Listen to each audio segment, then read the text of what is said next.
నిజంగా బాబా గురించి ఒక చిన్న మాట విన్నా పరవశించిపోతాం.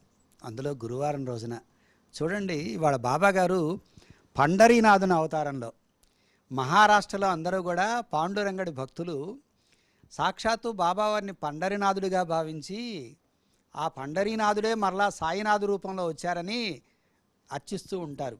ఈ రోజున గురువారం రోజు ప్రత్యేకంగా బాబావారిని పండరీనాథుని అవతారంలో చూస్తుంటే ఎంత చూడముచ్చటగా ఉన్నాడో చూడండి. ఆ పాండురంగ విఠలుడిగా ఈ రోజున మనం బాబా గారు దర్శనమిస్తున్నారు. షిరిడి నుండి వారి యొక్క అనుగ్రహాశీస్సులు గురుపాదుకా మహోత్సవం చూసేటువంటి భక్తులందరికీ అందించాలని అరుణ్ గైక్వాడ్ గారు లక్ష్మీబాయి సింధే గారి వంశం నుండి నాణ్యాలు తీసుకొని మహారాష్ట్రలో ఇప్పుడు కూడా కరోనా నిబంధనల ప్రకారం కర్ఫ్యూ నడుస్తూ ఉంది. ఎటువంటి వాహనాలు రావటం లేదు, రావాలంటే చాలా కష్టంగా ఉంది. అయినప్పటికీ కూడా మనం నిర్వహిస్తున్నటువంటి గురుపాదుకా మహోత్సవానికి వస్తాను అని వారు మాట ఇచ్చారు. మాట ఇచ్చిన ప్రకారం వారు వచ్చారు. మనందరినీ కూడా ఆశీర్వదించడానికి ఆ లక్ష్మీబాయి సింధే ఇంటి నుండి వచ్చినటువంటి अरुण गायकवाड़ जी ने आइए महाराज, हमारा सब लोगों को आशीर्वाद देने के लिए, प्रवचन देने के लिए आप आइए. మీరు కొంచెం పక్క జరగండి, వారు కూర్చుంటారు.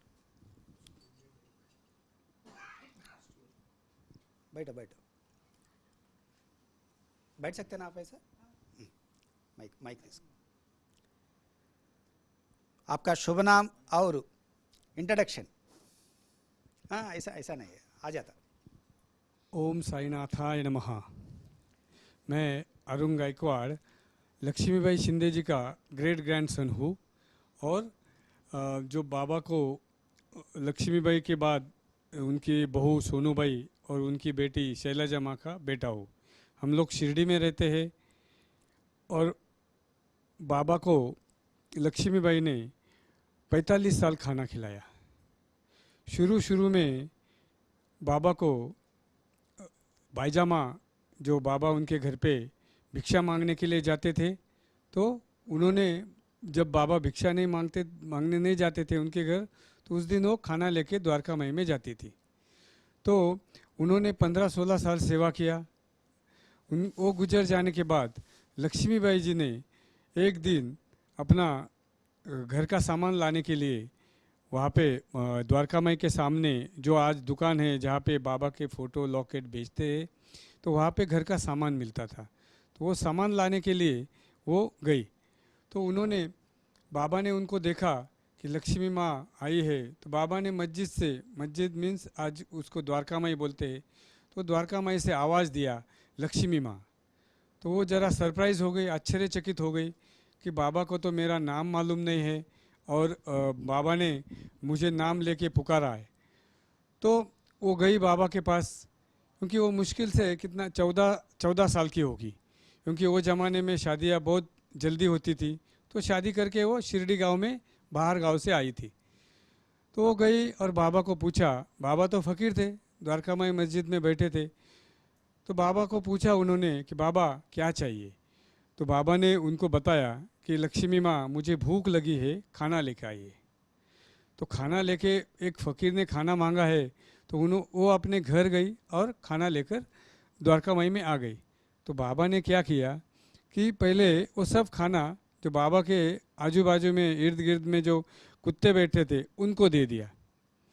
तो खाना दे दिया और कुत्तों ने खाना खाया और बाबा ने डकार दिया. डकार मीन्स बफिंग.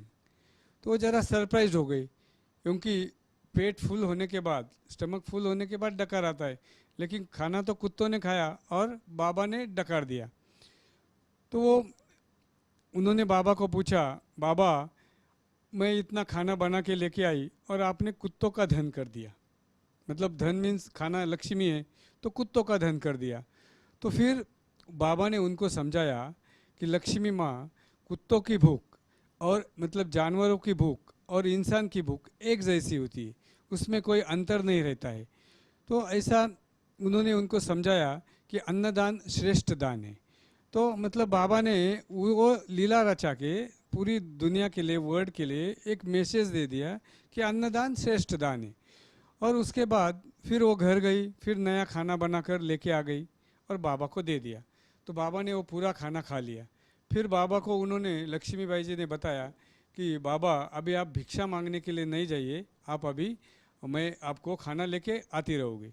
तो ऐसा उन्होंने फिर 2 टाइम का खाना, एक 12 बजे के पहले और शाम को 6 बजे के आसपास, ऐसा 2 टाइम का खाना उन्होंने शुरू किया। आज भी शिरडी में हमारे शिंदे परिवार से, हमारे परिवार से, कोते पाटिल परिवार से एक दोपहर को 12 बजे के आसपास घर से, सबके घर से खाना जाता है। तो ऐसा करते करते उन्होंने 45 साल बाबा को खाना खिलाया, 45 ईयर्स, न थकत, अनटायर्ड सर्विस। वो ज़माने में जहाँ पे वो टाइमिंग में ब्रिटिश का राज था, मस्जिद में जाके एक हिंदू औरत खाना खिलाती थी उनको जाके, क्योंकि वो उनको समझ में आ गया कि ये कोई अवतार है। तो उन्होंने ऐसा करते करते 45 साल खाना खिलाया। और एक दिन 15 अक्टूबर 1918, तो उस दिन दशहरा, मतलब हिंदुओं का दशहरा, मुस्लिमों का मुहर्रम और बौद्ध जयंती, ऐसा तीनों का एक एक उस दिन सब फेस्टिवल आए थे। तो बाबा बिल्कुल क्षीण होके अपने द्वारका माई में बैठे थे। तो लक्ष्मी माँ हर रोज़ की तरह एक 12 बजे के आसपास खाना लेके आई और बाबा को बताया, बाबा खाना खा लीजिए। तो बाबा ने उनको बताया, लक्ष्मी माँ खाना साइड में कवर करके साइड में रखो, ढक कर साइड में रखो। तो वो फिर ज़रा सरप्राइज हो गई कि बाबा ने तो कभी ऐसा बोला नहीं है, तो आज क्यों बोल रहे कि खाना ढक के रखो। तो फिर उन्होंने जवाब दिया, बाबा आपको तो पता है, एक आज नवरात्र का वो मेरे को उपास है, आज दशहरा है, 9 दिन का उपास है और वो मुझे छोड़ना है, फास्ट मुझे ब्रेक करना है। तो फिर बाबा ने उनको बताया कि तुम पंखा लेके मेरे को हवा डालो। तो उन्होंने बताया, बाबा मेरे को तो जाना है और आप जब तक खाना नहीं खाएंगे तब तक मैं तो घर जाऊंगी नहीं। तो नहीं जाती है तो तू पंखा लेके हवा डाल। तो उन्होंने आज जो शिरडी म्यूजियम में क्लॉथ का पंखा है, तो उससे लेके हवा डालना शुरू किया। वो आज भी संस्थान ने 102 साल हो गए वो संभाल के रखा है। तो फिर वो पंखा लेके हवा डालने लगी। हर रोज की तरह 10-12 भक्तगण, गांव के लोग डेली आते थे बाबा के पास और बाबा को नमस्कार, ब्लेजिंग सब लेते थे। तो वैसे आ गए 12-12:30 के बीच में। तो फिर उन्होंने देखा कि बाबा तो बैठे हैं और खाना तो खाया नहीं है। तो बाबा ने उनको आशीर्वाद दिया, सबसे बात किया और बाबा ने उनको बताया कि आपका दर्शन हो गया, ब्लेजिंग हो गया, अभी आप घर जाके खाना खाकर रिटर्न आइए, मतलब वापस आ जाइए। तो वो ज़रा सरप्राइज हो गए, लेकिन वो फिर द्वारका माई में बैठ गए। बाबा तो अंतर्यामी है। और बाबा ने क्या किया, वो थाली मंगाया। उनकी बाबा को पता था कि जब तक इनको प्रसाद नहीं मिलेगा तब तक ये जाएंगे नहीं। तो बाबा ने वो थाली मंगा के उससे मतलब एक खाना खा लिया कुछ, और कुछ दासगणों महाराज को बोल के सबको प्रसाद देने के लिए बोल दिया। तो फिर बाबा ने फिर वही बात दोहराई, सबको प्रसाद मिल गया, अभी आप सब जाके घर जाके फिर से आइए, खाना खाकर फिर से आइए। क्योंकि वो लोग सब आश्चर्यचकित क्यों हो गए, क्योंकि बाबा पूरे शिरडी में 60 साल रहे, कभी ऐसा कभी बताया नहीं था, क्योंकि बाबा का कर्मों में विश्वास था। और बाबा हमेशा बोलते थे, अपने घर जाओ, अपना जो काम है वो कर्म है वो करो, मेरे पास बैठ के कुछ नहीं मिलेगा, अपना अपना कर्म करते रहो। तो वर्क इज़ इम्पोर्टेंट। तो वो लोग गए, फिर 1-2-2:30 बजे के बीच में द्वारका माई में फिर से रिटर्न आ गए। फिर बाबा ने उनको देखा कि सब लोग बैठे हैं। तो बाबा ने क्या किया, और लक्ष्मी माँ अपना पंखा लेके बाबा को हवा डाल रही है। तो बाबा ने क्या किया, अपने कफनी के जो उनका ड्रेस था वो पॉकेट में हाथ डालकर ऐसा हाथ ऊपर किया। तो ऐसा हाथ ऊपर किया तो सबने पूछा, जो भक्तगण थे गाँव वाले, ये क्या है बाबा। तो बाबा ने बताया, ये मेरे लक्ष्मी माँ के लिए है। लक्ष्मी माँ, तूने मेरी बहुत सेवा की, तेरा 7 समुंदर निहाल हो जाएगा, मतलब तेरा नाम 7 समुंदर निहाल हो जाएगा, चला जाएगा। तो आज देखो, बाबा ने ये बात 102 साल पहले बताई और वो सच हो गई। आज पूरी दुनिया में जहाँ जहाँ बाबा के मंदिर है, जो जो घर में साई सच्चरित्र है, उसमें 42 चैप्टर जो है उसमें लिखा हुआ है लक्ष्मीबाई के बारे में, वो 9 कॉइन्स नवविधा भक्ति के बारे में सब लिखा हुआ है। तो उनका नाम पूरी दुनिया में पहुंच गया। और उसके बाद ऐसा बोल के बाबा ने वो पहले 5 कॉइन दी, एक कॉइन पहले 5 दिए, फिर उन्होंने अपने पल्लू में लेके वो टाइट करके अपना हवा डाल रही। फिर बाबा ने 2-3 मिनट के बाद वही किया, पॉकेट में हाथ डाला, फिर ऐसा हाथ ऊपर किया। तो बाबा ने फिर लोगों ने पूछा, भक्तों ने, कि बाबा ये किसको देना है, किसको देना है। उनको लगा कि बाबा अभी बाबा के कान में जिसका आवाज़ जाएगा तो बाबा उसका नाम ले लेंगे, क्योंकि वो ज़माने में भी लालच थी, आज के ज़माने में भी है, भाई लक्ष्मीबाई को मिला है तो हमको भी मिलेगा। लेकिन बाबा ने फिर वही बात दोहराई, ये मेरे लक्ष्मी माँ के लिए, लक्ष्मी माँ तूने मेरी बहुत सेवा की, इसका है फल स्वरूप है। और लक्ष्मी माँ मेरी तुरबत पे, बाबा हमेशा हिंदी उर्दू मराठी मिक्स बोलते थे, मेरी तुरबत पे भक्तों की चींटियों जैसी लाइन लगेगी, चींटियों जैसी कतार लगेगी। मतलब as like ant, devotees coming to take blessing of my tomb as like ant. वो भी बात सच हो गई। जिसको 110 साल पूरे हो गए, अभी 103 साल चल रहा है बाबा के समाधि को और इन 9 कॉइन्स के डोनेशन को। और मेरे को जब आप मेरे को फत्तरवाड़ा में रखना, मतलब बाबा का जो शरीर है वो, आज लोग बोलते कि शिरडी में वो समाधि क्यों है, क्योंकि बाबा ने खुद बोला कि मेरे को वो फत्तरवाड़ा में रखना। फत्तरवाड़ा बोले तो जो स्टोन बिल्डिंग है, इसलिए बाबा उसको फत्तरवाड़ा बोलते थे। फिर बाद में उसको बूटीवाड़ा का नाम आ गया, बूटी जी ने बताया, नागपुर की जो गोपाल राव बूटी जी थे उन्होंने वो बनाया, तो इसलिए उसको बूटीवाड़ा बोलते। अभी शिरडी संस्थान वो टेम्पल संभाल रहा है, तो इसलिए समाधि मंदिर, बाबा का समाधि है इसलिए वो समाधि मंदिर। और बाबा ने फिर बताया कि जब आप आओगे मंदिर में तो मेरी हड्डियाँ भक्तों से बात करेगी, means my bones will speak to devotees. और ऐसा बोल के बाबा ने ये 5 और 4 9 नवविधा भक्ति, 9 फोल्ड पाथ ऑफ डेवोशंस, ये नवविधा भक्ति के 9 सिक्के। आज यहाँ पे श्रीनिवास जी, साई लीला टीवी 5 ने ये सब प्रोग्राम अरेंज किया है, बहुत अच्छा है। ये पूरी दुनिया को इसका दर्शन हो रहा है और बाबा के बारे में कुछ यहाँ पे सत्संग हो रहा है। ये बहुत अच्छा काम कर रहे हैं और ये काम अच्छा चलता रहे। ये बाबा का उनके ऊपर हमेशा आशीर्वाद रहेगा, सबके ऊपर आशीर्वाद रहेगा। ओम साई राम। థ్యాంక్ యూ श्री सच्चिदानंद सद्गुरु साईनाथ महाराज की जय। భగవద్బంధువులారా, ఇప్పుడు అరుణ్ గైక్వాడ్ గారు చెప్పినటువంటి వారి యొక్క ఈ 9 నాణ్యాల వెనుకున్నటువంటి చరిత్రని మీకు స్వల్పంగా చెప్పడానికి ప్రయత్నం చేస్తాను. అసలు లక్ష్మీబాయి సింధే ఎవరు? మనందరికీ తెలుసు, లక్ష్మీబాయి సింధే షిరిడీలో బాబా గారికి సాయంత్రం వేళలో రాత్రిపూట ఎవరికి కూడా మసీదు ప్రవేశం లేదు, ఒక్క లక్ష్మీబాయి సింధేకి మాత్రమే ఉండేది. మొదట్లో మనకి బాయిజామాయి అనే ఆవిడ తాచాకోతే పాటిల్ వాళ్ళ అమ్మగారు బాబా గారికి రొట్టె తీసుకెళ్ళి పెడుతూ ఉండేది. ఆమె ఒక 14 సంవత్సరాలు 15 సంవత్సరాల తర్వాత ఆమె కాలం చేసిన తర్వాత ఈ లక్ష్మీబాయి సింధే బాబా గారికి పరిచయం అవుతుంది. బాబా గారికి పరిచయం అయినప్పుడు ఈవిడ వయసు 14 సంవత్సరాలు 15 సంవత్సరాలు ఉంటుంది, అప్పటికే బాల్య వివాహం అయి ఉంటుంది. అయితే ఈమె అందరినీ తొందరగా నమ్మేది కాదు. ఎవరో ఉన్నాడు ఒక ఫకీర్ అనుకున్నారు, కానీ ఆవిడెప్పుడు కూడా బాబా దగ్గరికి వెళ్ళలేదు. అయితే ఒకసారి అంటే బాబా గారు ఉండేటువంటి ఆ ద్వారకా ఎదురుగా ఒక కిరాణా కొట్టు ఉండేది.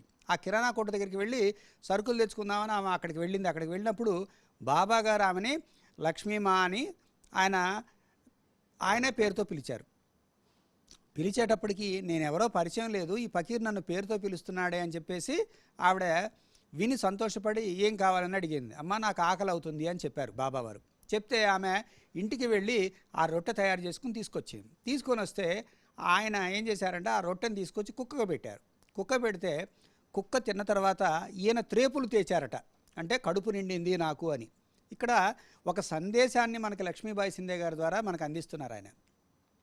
ఏమిటంటే అక్కడ ఈ సకల చరాచర జీవకోటిలో అన్ని ప్రాణులలో ఉన్నటువంటి ఆకలి రూపంలో నేనే ఉన్నానని శ్రీకృష్ణ పరమాత్మ భగవద్గీతలో చెప్తాడు. అలాగే ఇప్పుడు ఈవిడ చిన్న వయసులో ఉంది, ఆవిడ్ని లీలగా చేసుకొని బాబాగారు చేసేటువంటి లీలలన్నీ కూడా ఇలాగే ఉంటాయి. మనకు ఒక విషయం అర్థం కావాలంటే ఏదో ఒక సన్నివేశం ద్వారా ఆ విషయాన్ని మనకు బోధించేవారు బాబాగారు. బాబాగారి అవతారంలో ఉన్నటువంటి విశిష్టత అది. బాబాగారు ఈ లక్ష్మీబాయి సింధే అనేటువంటి పాత్రని పరిచయం చేయడానికి, ఆ మహాభక్తురాలని పరిచయం చేయడానికి ఆమెను పిలుచుకొని ఆమె ప్రేమతో వెళ్ళి తీసుకొచ్చింది. ఎందుకంటే పాపం ఆయన ఆకలితో ఉన్నాడు, ఆయనకి పెట్టాలని తీసుకొచ్చింది. తీసుకొస్తే అది కుక్కకు పెట్టి ఆయన త్రేపులు తెచ్చేటప్పటికి ఆవిడకి బాధ అనిపించింది. అదేంటి బాబా, మీకు ఆకలిగా ఉందంటే నేను తీసుకొచ్చాను, మీరేం కుక్కకు పెట్టి త్రేపులు తెరుస్తున్నారంటే అప్పుడు బాబా చెప్పారన్నమాట. ఏమంటారంటే, బాబా ఆ కుక్కకు ఉన్నటువంటి ఆకలి తీర్చావు చూసావా, దాని ఆకలి తీరిస్తే నా ఆకలి తీర్చినట్టే. అంటే ఇప్పుడు ఎవరండి బాబా? బాబాని ఎవరనుకుందామండి? బాబా వేరు, ఆ కుక్క వేరా? అంటే బాబా ఒక లక్ష్మి అని పిలిచాడు ఆయన. అంటే ఇప్పుడు బాబా వేరు లక్ష్మి వేరు కాదుగా. అంటే ఈ సకల చరాచర జీవకోటిలో అన్ని జీవరాశుల గురించి తెలిసిన వాడెవరు? అతడే ప్రభు. ఆ ప్రభువే బాబా. అందుకనే ఆయన దగ్గరికి వచ్చినప్పుడు ఆ వచ్చినటువంటి వాళ్ళందరినీ కూడా పేరుతో పిలిచేవాడు. వాళ్ళకి ఏం జరుగుతుందో, వాళ్ళకి ఏది మంచో, ఏది జరగబోతోందో, వాళ్ళకి ఏ కర్మ ఉందో అవన్నీ తీసేసేవాడు. అంటే గురువు త్రికాల జ్ఞాని, సర్వసమర్థుడు, సర్వశక్తిమంతుడు. ఆ విషయాన్ని బాబా లీల ద్వారా నిరూపించేవాడు. అలా లక్ష్మీబాయి సింధే మొదటిసారిగా బాబాకి పరిచయం అయినప్పుడు, ఓహో ఆ కుక్క ఆకలి తీరిందంటే నా ఆకలి తీరినట్టే అన్నాడంటే బాబా సామాన్యమైనటువంటి పకీరు కాదు. అంటే మొదటి లీలలోనే లక్ష్మీబాయి సింధేకి బాబా మీద ఒక భక్తి భావన కలిగింది. అంటే లక్ష్మీబాయి సింధే ఆవిడ చిన్న వయసులో కూడా బాబాని గుర్తించగలిగి ఒక డెడికేటెడ్ డివోటీగా బాబాకి ఇక నుంచి నేను సేవ చేసుకోవాలి అనేటువంటి భావం కలగాలంటే ఒక లీల జరగాలి కదా. మరి ఆవిడ నమ్మాలి కదా. అంత చిన్న వయసులో ఎలా నమ్ముతుంది? ఇప్పుడు ఆయన లీల చేసి ఆవిడకి జ్ఞానోదయం కలిగించాడు. ఆవిడ రూపంలో మనకి కూడా జ్ఞానోదయం కలిగించాడు. మన కళ్ళ ముందు ఏదైనా ఆకలితో ఉన్నట్టయితే ఒక జీవి, దాని యొక్క ఆకలి తీర్చటం మన బాధ్యత.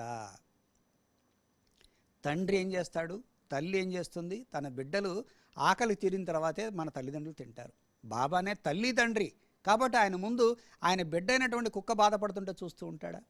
మనం అలా చెప్పుకోవచ్చు. లేదు అనుకుంటే ఇంకో కొంచెం వేదాంతంలోకి వచ్చినట్లయితే అన్ని జీవులలో కూడా ఈ యొక్క వైశ్వరాగ్ని అంటే ఆ జఠరాగ్ని లోపల మనకు ఆహారం అవుతుందో చూసారా, ఆ లోపల మన లోపల ఉన్నటువంటి ఆహారాన్ని పచనము చేసేటువంటి అగ్ని రూపంలో ఉన్నవాడు కూడా భగవంతుడే.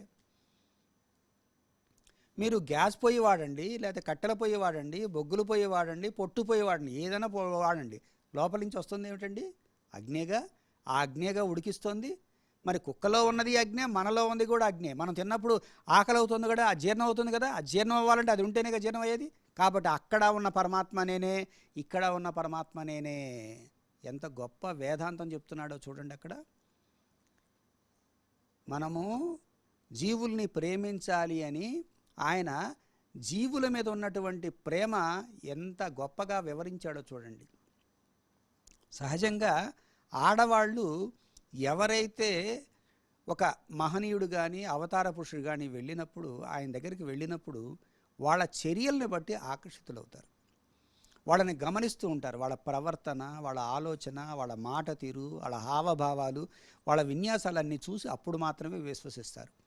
ఒక్కసారి తొలిచూపులోనే లక్ష్మీబాయి సింధే బాబాని చూసి విశ్వసించి ఆమె తీసుకొచ్చినటువంటి ఆహారము అంటే బాబాకి సమర్పించిన తర్వాత, బాబా అంత గొప్పవాడు, అన్ని ప్రాణుల యొక్క ఆకలి తెలిసినవాడు అని ఆమె ఒక నిర్ణయం తీసుకుంది ఆ రోజే. ఏమిటి? బాబాకి పెట్టిన తర్వాతే నేను ఆహారం తీసుకుంటానని ప్రతిరోజు కూడా బాబా కోసం ఆహారం తీసుకొచ్చి బాబాకి పెట్టిన తర్వాత బాబా ప్రసాదంగా పెడితే అది తీసుకుని ఆమె భుజించేదట. అలా నియమంగా పెట్టుకొని 45 సంవత్సరాల పాటు బాబాకి ఆహారాన్ని సమర్పించింది.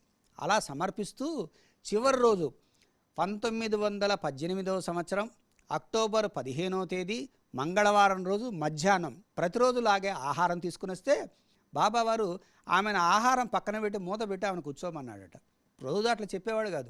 ఆయన అప్పటికే ఒక 10 రోజుల నుంచి నీరసంగా ఉన్నాడు, జ్వరంగా ఉంది. ఊళ్ళోకి ఎక్కడికి భిక్షకి వెళ్ళలా. ఆమె వచ్చింది, బాబాకి పెట్టాలనుకుంది. బాగా ఆమెకు నియమం ఉంది, ఆయన పెడితే తప్ప ఆమె ఆహారం తీసుకోదు. అటువంటి ఆవిడ ఆ రోజు బాబాని చూస్తూ ఏంటి బాబా ఇలా అన్నాడని కూర్చుంది. తర్వాత కాసేపటికి ఆయన దగ్గర ఉన్నటువంటి సంచిలో ఉన్నటువంటి నాణ్యాలు తీసి ఒక 5 నాణ్యాలు మొదట ఇచ్చాడట. ఆ 5 నాణాలు ఇచ్చేటప్పుడు చెయ్యిలా పెట్టి ఇవి నేను నా లక్ష్మికి ఇస్తున్నాను, నా లక్ష్మి కోసమే, నా లక్ష్మి తల్లి కోసమే అని ముందు 5 నాణాలు ఇచ్చాట. తరువాత మరలా ఇంకొకసారి తీసి 4 ఇస్తే ఇంకా అక్కడ ఉన్నటువంటి వాళ్ళు ఎవరికన్నా ఇస్తారేమో అనుకున్నారట. ఎందుకంటే బాబా భక్తులు అక్కడ చాలామంది ఉండేవారు మధ్యాహ్నం పూట. ఆయన ఏమన్నాడంటే అందరినీ ఇళ్ళకి వెళ్ళి మీరు భోంచేసి తర్వాత రండి అన్నాడు. ఎప్పుడు బాబా అట్లా చెప్పలేదట. కానీ బాబా నీరసంగా ఉండేటప్పటికి ఏంటి బాబా ఇలా ఉన్నాడని అందరూ బాధపడుతున్నారు. అటువంటి సమయంలో కూడా ఆయన మళ్ళీ ఇంకో 4 నాణ్యాలు తీసి ఆమెకి ఇచ్చాడట. అక్కడ అంతమంది భక్తులున్నా కూడా లక్ష్మీబాయి సింధేకే ఇచ్చాడు 9 నాణ్యాలు.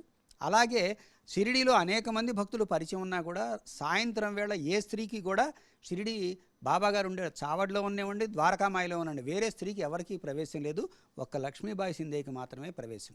జన్మ జన్మల నుంచి ఎన్ని జన్మల నుంచి ఆ గురుసేవ చేసుకుందో, అందుకనే ఆవిడ మరి ఈసారి కూడా అంటే ఈ జన్మలో కూడా ఆ గురుసేవ చేసేటుకుంటే భాగ్యం కలిగింది. బాబాగారు తుది శ్వాస విడిచేటప్పుడు బాబాగారి దగ్గర నుండి బహుమతిగా మనందరినీ అనుగ్రహించటానికి బాబావారే ఈ రూపంలో నాణ్యాలు ఇచ్చి బాబాకి గుర్తుగా బాబాని మనం తలుచుకుంటూ ఆ 9 నాణ్యాలు నవవిధ భక్తులకి గుర్తుగా మనం ప్రయాణించాలి, మీతో పాటు నేనున్నాను అని ఒక రూపాన్ని బాబావారు ఇస్తూ మనకి ఈ యొక్క 9 నాణ్యాలు బాబా గుర్తుగా ఆవిడకి ఇస్తే ఆవిడ తర్వాత ఆ కుటుంబ సభ్యులందరూ కూడా వాటిని భద్రపరిచి అవి బాబా గుర్తుగా చేసుకొని వాటికి అభిషేకం చేస్తూ వాటికి పూజిస్తూ అనేకమైనటువంటి మందిరాల దగ్గరికి వెళుతూ బాబా హస్తస్పర్శతో పవిత్రమైనటువంటి ఆ నాణ్యాలు వచ్చినాయి అంటే బాబా వారి యొక్క తపశ్శక్తి, బాబా వారి యొక్క రూపము మనకు వచ్చినట్టే. అంటే బాబావారు స్వయంగా మనల్ని ఆశీర్వదిస్తున్నట్లే అని భావిస్తూ ఉంటారు భక్తులు. ఇలా అనేకమైనటువంటి చోట్లకి కొంతమంది భక్తుల ఇళ్ళకి వెళ్ళారు, కొంతమంది ఆలయాల్లో పెడుతున్నారు. ఇప్పుడు వారు మన కార్యక్రమం కోసం షిరిడీ నుండి బయలుదేరి ఇక్కడికి వచ్చి హిందూ ధర్మంలో ఈ ప్రేక్షకులందరూ వీక్షిస్తున్నటువంటి ప్రేక్షకులందరికీ కూడా బాబా అనుగ్రహం కల్పించాలనేటువంటి ఉద్దేశంతో తీసుకుని వచ్చారు. ఇంత చక్కటి అవకాశం కల్పించినటువంటి అరుణ్ గైక్వాడ్ గారికి నమస్కారం